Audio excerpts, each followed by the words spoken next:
Good morning all friends. कैसे हैं आप सब? मैं बिल्कुल मस्त हूँ, स्वस्थ हूँ और आपकी सहायता में व्यस्त हूँ। तो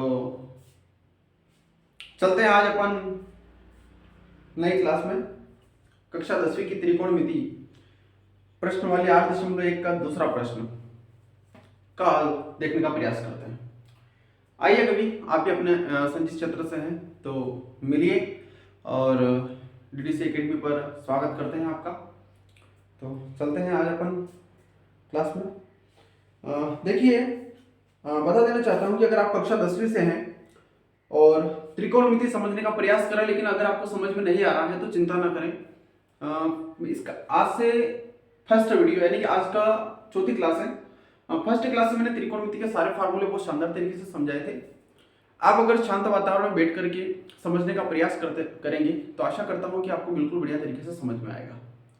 किसी भी चीज को आप पढ़ते हैं तो थोड़ा सिस्टमेटिक वन बाय वन उसको हल करने का प्रयास करें, क्योंकि डायरेक्टली अगर आप बीच में से सवाल उठाएंगे और समझने का प्रयास करेंगे तो थोड़ा कठिन होगा या समझ में नहीं भी आ सकता है। तो सबसे पहले फार्मूलों को समझे। फार्मूले के बाद में जब मैंने एक क्लास कल भी लिया था जिसमें प्रश्न एक बहुत ही छोटे छोटे स्तर से बताने का प्रयास किया था, तो आप उसको समझें। आज अगला प्रश्न अपन हल करते हैं, प्रश्न क्रमांक दूसरा। तो दिया है कि संलग्न आकृति 8.3 में, यानी कि चित्र भी दिया हुआ है, त्रिकोणमिति में जो त्रिभुज है वो दिया हुआ है। tan p minus code r का मान अपने को ज्ञात करना है। तो देखिए, जो इन्होंने बताया है उस हिसाब से हम पहले त्रिभुज बना लेते हैं। हमने त्रिभुज बना लिया है ना, क्योंकि उन्होंने आकृति संलग्न किया हुआ है, आकृति 8.3। आप देख सकते हैं, आप अपनी किताब ओपन करके। तो tan p minus cot r का मान हमें ज्ञात करना है, और जो आकृति दी है उसमें नामांकन, दो भुजाओं के नाम, मतलब मान, हर चीज दे रखी है। तो p q r, तो दिया हुआ है p q r, इस भुजा का मान और इस भुजा का मान भी उन्होंने दिया है 12 सेंटीमीटर और 13 सेंटीमीटर। यानी कि इस भुजा का नाम है 12 सेंटीमीटर, इसका मान है 13 सेंटीमीटर। इसका हमें यह पहले ज्ञात करना पड़ेगा। ठीक है, तो सबसे पहले हम चलते हैं सिस्टमेटिक सवाल से कि हल दिया है। इससे पहले मैं अपने कॉन्टेक्ट नंबर यहां लिख देता हूं। अगर किसी को किसी चीज की जरूरत पड़े, क्योंकि एजुकेशन में हमारे पास रेगुलर क्लास के अलावा भी डिस्टेंस के कॉलेज स्तर के सारे कोर्स उपलब्ध हैं, और उन विद्यार्थियों का समान वाधान भी अपने पास में है जो जिंदगी में कभी पास नहीं हुए हैं, लेकिन उनको अलग अलग फील्ड में कार्य का अनुभव जरूर है। तो आप चिंता ना करें, अनुभव आपका, एजुकेशन हमारी। आप संपर्क करें, आपका काम करवा देंगे। ये नंबर हमारे 8226047583। व्यस्तता के कारण अगर आपका कॉल रिसीव ना कर पाए तो आप मेल मैसेज या व्हाट्सएप मैसेज कर दें। एक ही नंबर है मेरे पास, तो इससे आपसे कांटेक्ट जरूर बनेगा। तो चलते हैं हम अपने उत्तर के पास। तो दिया है, क्या दिया है? सबसे पहले देखिए, हमें दिख रहा है, ये कल भी बताया था मैंने, ये समकोण का निशान है। तो हम बोल देंगे कि कोण Q क्या है? समकोण है। पूरा लिखना पड़ेगा, बढ़िया करेंगे तो बढ़िया ही नंबर मिलेंगे। ठीक है, भुजाओं के मान दे रखा उसने, तथा PQ बराबर 12 सेंटीमीटर, PR बराबर 13 सेंटीमीटर। लेकिन फिलहाल हमारे पास में QR का मान नहीं है, तो हमें निकालना पड़ेगा। किसकी सहायता से निकालेंगे? पाइथागोरस प्रमेय की सहायता से।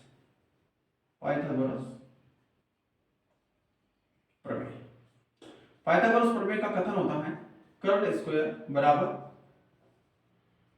लंब स्क्वायर प्लस आधार स्क्वायर। क्लियर? अब कर्ण है हमारे पास PR, यानी कि PR का मान होता है 13, तो 13 का स्क्वायर बराबर लंब है हमारे पास में 12 का स्क्वायर, और आधार है हमारे पास QR, जिसका मान हमें ज्ञात करना है। तो हम QR को ऐसा कैसा ही लिख देंगे। यहां तक समझ में आया होगा? आगे चलते हैं। 13 का स्क्वायर 13 गुणित 13 यानी कि 169। 13 गुणित 13 यानी कि अब देखिए इस प्रकार से आप गुणा करने का प्रयास करें, थोड़ा समय बचाएं। 13 3 39 का 9 हासिल 3, 13 एकम 13 और हासिल के 3 16, फिर 12 गुणित 12 यानी कि 144, फिर प्लस क्यू आर का मान अपने को निकालना है। तो इसको ऐसा लिख देंगे।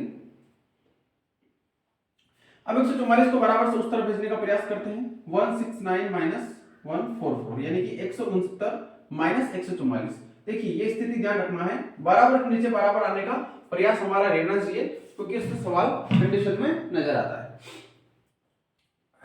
बराबर क्यू आर ऐसा वैसे ही। चलिए अब 169 में से 144 अपने को घटाना है, तो छोटे बच्चे करते हैं वैसे करने की आवश्यकता नहीं है, थोड़ा अपना दिमाग का उपयोग करें। 3 अंक यहाँ पर भी हैं, 3 अंक यहाँ पर भी हैं, और भले 3 अंक हो या ना हो, चाहे 2 अंक हो, तो हमें इकाई की तरफ से मान ले लेना है। तो ये इकाई है, ये भी इकाई है। तो 9 में से 4 गया 5, और 6 में से 4 गया 2, 1 में से 1 गया 0, यानी कि 25 हमारे पास आए हैं, और क्यू आर बराबर स्क्वायर। अब इस क्यू आर का मान निकालना, तो इस स्क्वायर को यहाँ से हटाना पड़ेगा। इस स्क्वायर को यहाँ से हटाएंगे तो इसके ऊपर अंडर रूट आ जाएगा, यानी कि कहने का मतलब ये है कि 25 के ऊपर अंडर रूट चढ़ जाएगा और क्यू आर फ्री हो जाएगा। अब जैसे 25 के ऊपर अंडर रूट आया तो हम समझ लेंगे कि 25 को बाहर निकालना पड़ेगा, और 25 को बाहर निकालेंगे तो 5 आ जाएगा, क्योंकि 25 का वर्गमूल होता है 5, 5 5 25। तो क्यू आर का मान कितना है हमारे पास 5 सेंटीमीटर। क्लियर? इस क्यू आर का मान जो था हमारे पास अब आ चुका है 5 सेंटीमीटर। अब हमारे पास त्रिभुज की तीनों भुजाओं के मान आ गए हैं। अब जो प्रश्न हमें बोल रहा है उसका मान हम निकाल देंगे। तो हम यहां पर अब लिख लेंगे ज्ञात करना है। अब हमें क्या ज्ञात करना है, क्या क्या करना था हमें, देख लेते हैं। tan p minus cot r,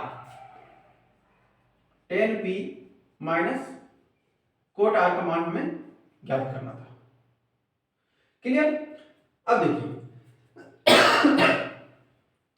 यहां से हमें tan p का मान भी निकालना है, कोट r का मान भी निकालना है। देखिए इस कोण के ऊपर हमारे कल भी विचार प्रकट किए थे, बताए थे कि अगर p जैसे r यहां पर है तो हम कोट r का मान यहां से निकाल सकते हैं। पहले हम कोट r का मान निकाल लेते हैं।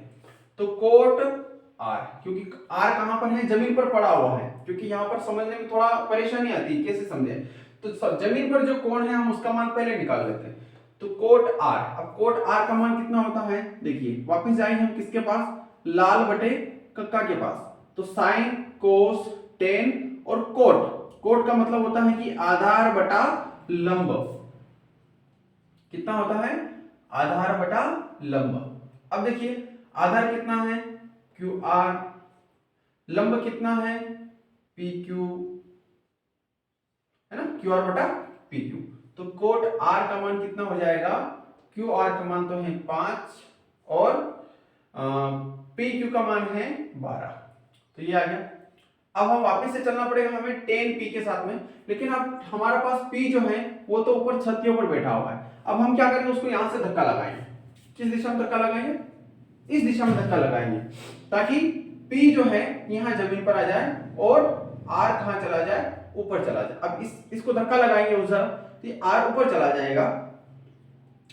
क्यों, हमारा समकोण जो था वैसा का वैसा ही रहेगा, और p कहां पर आ जाएगा, जमीन पर आ जाएगा। तो यहां पर हमने क्या कर दिया, समकोण का निशान लगा दिया। अब हम क्या करेंगे, यहां पर नाम देख देख करके यहां से मान उठाएंगे। पी क्यू कहां था, पहले हमारे पास पी क्यू यहां था, और इसका मान कितना था 12, तो हमने यहां पर कितना लिख दिया 12 सेंटीमीटर। फिर क्यू आर कितना था 5 सेंटीमीटर, तो हमने 5 सेंटीमीटर लिख दिया। फिर पी आर कितना था 13 सेंटीमीटर, तो हमने 13 सेंटीमीटर लिख दिया। लेकिन कोण में कर्ण में किसी भी प्रकार का कोई बदलाव नहीं आएगा। समझ में आया? चलो अब क्या है tan p। अब देखिए कोण p, और हमारे पास जो कोण p कहां पर आ गया, नीचे आ गया, सड़क पर आ चुका है, जमीन पर आ गया। तो अब हम क्या करेंगे, tan p का मान निकाल लेंगे वापस से। अब tan p के मान के लिए tan के सूत्र के लिए हमें वापस कहां जाना पड़ेगा, लाल बटे कक्का में। तो sin cos tan यानी कि लंब बटे आधार, कितना सूत्र होगा, लंब बटे आधार। अब लंब कितना है इस चित्र में देखना पड़ेगा। लंब है हमारे पास में क्यू आर, क्योंकि खंबा तो ये दिख रहा है, क्यू आर बटा आधार कितना है पी क्यू। आधार से मतलब जो जमीन पर पड़ा हुआ पूरा मान, पूरी भुजा, वो आधार है। चलिए अब क्यू आर बटा पी क्यू, इसका मान ले लेते हैं 10 पी बराबर क्यू आर। क्यू आर का मान होता है 5 सेंटीमीटर, यानी कि 5 लिख देंगे। फिर पी क्यू का मान होता है 12, तो हमने यहाँ पर कितना लिख दिया 12। अब देखिए अभी तक हमने 10 पी और कोट आर का मान निकाला है, अभी हल करना बाकी है। तो हम क्या करेंगे, यहाँ पर मान रख देंगे। तो देखिए यहाँ पर जब मान रखेंगे 10 पी का, तो 10 पी का मान हमारे पास कितना है, मैं लिख देता हूँ पहले, मान रखने पर तो 5/12 रख दिया, माइनस की जगह ये वाला माइनस। फिर कोट का मान कितना है, कोट का मान है 5/12, तो 5/12 रख दिया। अब हम इसको हल करेंगे तो शून्य आ जाएगा, सिंपल। यानी कि 10p माइनस कोट आर का मान कितना आया, शून्य आया। तो हम यहाँ लिख देंगे अतः पूरा सिस्टम से 10p माइनस कोट आर बराबर शून्य। बस यही अपने को ज्ञात करना था। तो आशा करता हूं दोस्तों कि यह सवाल बहुत बढ़िया समझ में आया होगा। आप इसको ध्यानपूर्वक देखें, समझें, कॉपी में लिखने का प्रयास करें और अपने सभी मित्रों को जरूर भेजें।